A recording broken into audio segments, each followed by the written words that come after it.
Mga bilang chapter 29 verse 1 up to 40. At sa ikapitong buwan, sa unang araw ng buwan, ay magkakaroon kayo ng isang banal na pagpipisan. Huwag kayong gagawa ng anumang gawang kapaglilingkod. Isang araw ngang sa iyo'y paghihip ng mga pakakak. At kayo maghahandog ng isang handog na susunugin na pinakamasarap na amoy sa Panginoon, ng isang biyang turo, isang tupang lalaki, 7 korderong lalaki, na unang taon na walang kapintasan.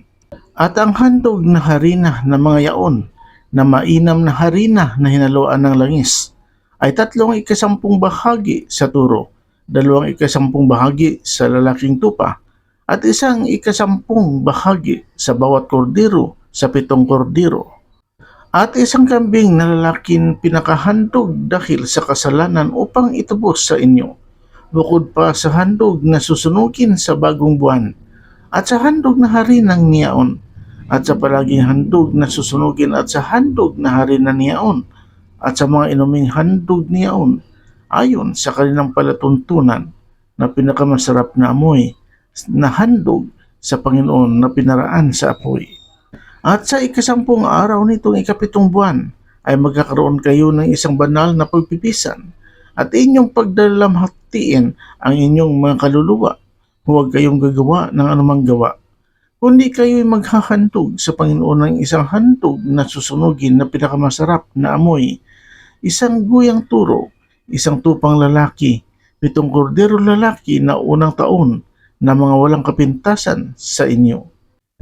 At ang handog na harina ng mga yaon, na mainam na harina na hinaluan ng langis, ay 3/10 bahagi sa turo, 2/10 bahagi sa isang tupang lalaki, 1/10 bahagi sa bawat kordero na 7 kordero.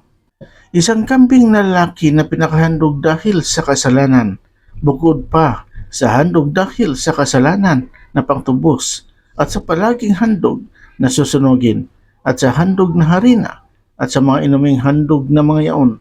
At sa 15 araw na ikapitong buwan, ay magkakaroon kayo ng isang banal na pagpipisan. Huwag kayong gagawa ng anumang gawang paglilingkod, at mangingilin kayong 7 araw sa Panginoon. At maghahandog kayo ng isang handog na susunugin, na pinakahandog na pinaraan sa apoy na pinakamasarap na amoy sa Panginoon, 13 guyang turo, 2 tupang lalaki, 14 na korderong lalaki na unang taon na mga walang kapintasan. At ang handog na harina ng mga yaon, na mainam na harina na hinaluan ng langis, ay 3/10 bahagi sa bawat turo, sa 13 turo, 2/10 bahagi sa bawat tupang lalaki, sa 2 tupang lalaki, at 1/10 bahagi sa bawat kordero sa 14 na kordero. At isang kambing na lalaki na pinakahandog dahil sa kasalanan, bukod pa sa palaging handog na susunugin, at sa handog na harina niyaon, at sa inuming handog niyaon. At sa ikalawang araw ay maghahandog kayo ng 12 guyang turo, 2 tupang lalaki, 14 na korderong lalaki na unang taon na walang kapintasan, at ang handog na harina ng mga yaon, at ang mga inuming handog para sa mga turo, sa mga tupang lalaki, at sa mga kordero, ayon sa bilang ng mga yaon, alinsunod sa palatuntunan. At isang kambing na lalaki na pinakahandog dahil sa kasalanan, bukod pa sa palaging handog na susunugin, at sa handog na harina, at sa mga inuming handog na mga yaon. At sa ikatlong araw ay 11 turo, 2 tupang lalaki, 14 na korderong lalaki na unang taon na walang kapintasan. At ang handog na harina ng mga yaon, at ang mga inuming handog para sa mga turo, sa mga tupang lalaki, at sa mga kordero, ayon sa kanilang bilang, alinsunod sa palatuntunan. At isang kambing na lalaki na pinakahandog dahil sa kasalanan, bukod pa sa palaging handog na susunugin, at sa handog na harina niyaon, at sa inuming handog niyaon. At sa ika-4 na araw ay 10 turo, 2 tupang lalaki, 14 na korderong lalaki na unang taon na walang kapintasan, ang handog na harina ng mga yaon, at ang mga inuming handog para sa mga turo, sa mga tupang lalaki, at sa mga kordero, ayon sa kanilang bilang, alinsunod sa palatuntunan. At isang kambing na lalaki na pinakahandog dahil sa kasalanan, bukod pa sa palaging handog na susunugin sa handog na harina niyaon at sa inuming handog niyaon. At sa ikalimang araw ay siyam na turo, 2 tupang lalaki, 14 na korderong lalaki ng unang taon na walang kapintasan. At ang handog na harina ng mga yaon at ang mga inuming handog para sa mga turo, sa mga tupang lalaki at sa mga kordero ayon sa kanilang bilang alinsunod sa palatuntunan, at isang kambing na lalaki na pinakahandog dahil sa kasalanan, bukod pa sa palaging handog na susunugin at sa handog na harina niyaon at sa handog na inumin niyaon. At sa ika-6 na araw ay 8 turo, 2 tupang lalaki, 14 na korderong lalaki na unang taon na walang kapintasan.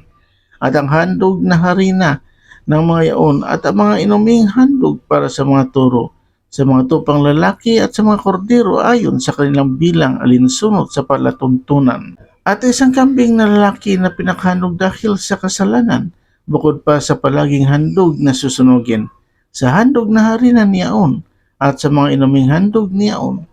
At sa ika-7 araw ay 7 turo, 2 tupang lalaki, 14 na korderong lalaki na unang taon na walang kapintasan. At ang handog na harina ng mga yaon at ang mga inuming handog para sa mga turo, sa mga tupang lalaki at sa mga kordero ayon sa kanilang bilang, alinsunod sa palatuntunan. At isang kambing na lalaki na pinakahandog dahil sa kasalanan, bukod pa sa palaging handog na susunugin, sa handog na harina niyaon at sa inuming handog niyaon. Sa ika-2 araw ay magkakaroon kayo ng isang takdang pagpupulong. Huwag kayong gagawa ng anumang gawang paglilingkod, kundi kayo maghahandog ng isang handog na susunugin, na isang handog na pinaraan sa apoy, na pinakamasarap na amoy sa Panginoon. Isang turo, 1 tupang lalaki, 7 korderong lalaki na unang taon na walang kapintasan. Ang handog na harina ng mga yaon at ang mga inuming handog para sa turo, sa lalaking tupa at sa mga kordero ayon sa kanilang bilang alinsunod sa palatuntunan. At isang kambing na lalaki na pinakahandog dahil sa kasalanan, bukod pa sa palaging handog na susunugin at sa handog na harina niyaon at sa inuming handog niyaon. Ang mga ito ay inyong ihahandog sa Panginoon sa inyong mga takdang kapistahan, bukod pa sa inyong mga panata at sa inyong mga kusang handog na mga pinakahandog ninyong susunugin. At ang inyong mga pinakahandog na harina at ang inyong mga pinakainuming handog at ang inyong mga pinakahandog tungkol sa kapayapaan. At isinasay ni Moises sa mga anak ng Israel ayon sa lahat ng inutos ng Panginoon kay Moises. Amen, Lord Jesus. Purihin natin ang Panginoong Diyos. Amen.